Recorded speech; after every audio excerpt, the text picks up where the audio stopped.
Alright, so today we're going to be looking at section 2.2. This is organizing quantitative data in popular displays.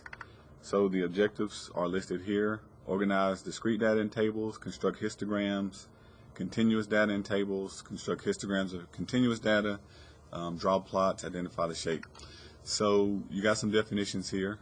Classes is one of the variables that we use to label the categories. They're grouped into classes, and it gives you a little bit of information there. That's going to be an important definition. Here is an example of a table.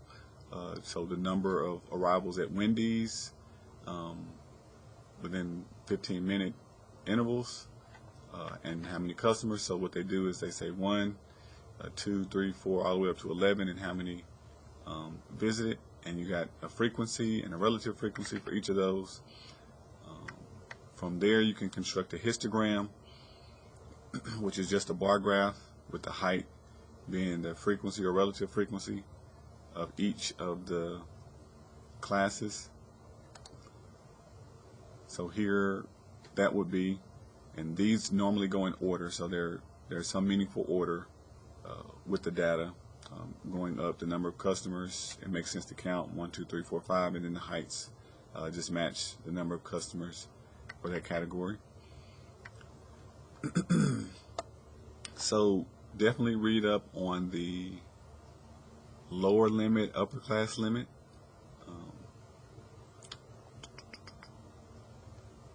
Smallest value is the lower class limit, upper value is the upper class limit. The class width, the difference between consecutive lower class limits. So for example, this table is 15 to 19, and then the next one is 20 to 21. So if you take the lower limit here of 15 and this lower limit of 20, you subtract those, the difference is 5. So that tells you the class width. One common mistake that people make is they want to subtract these two numbers. So if you subtract 15 and 19, you're going to get 4. But if you actually write this down, this is my writing utensil.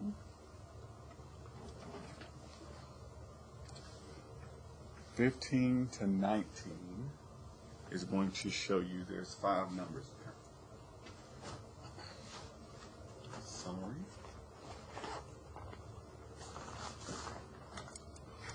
So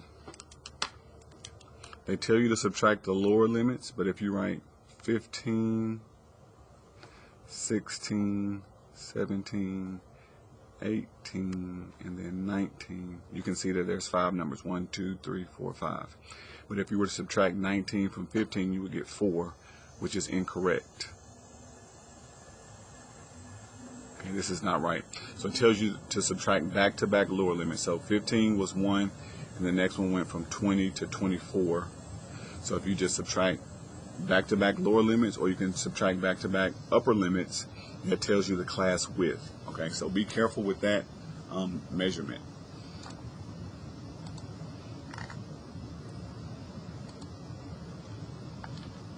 And you just got some tables and some examples that they show you good reading to give you a better understanding. So here's that class width calculation: largest data value, smallest data value, number of classes. So this is if you're going to create a table. So sometimes you might have just a bunch of random data, and you're going to be asked to create a class, a distribution, and everything. So one way to start is you take the smallest data value, the largest data value, subtract those, and then divide by how many classes you want to have, and that'll kind of help you get the class width. So this is some information pointing up to that. So they say they had observation, lowest number,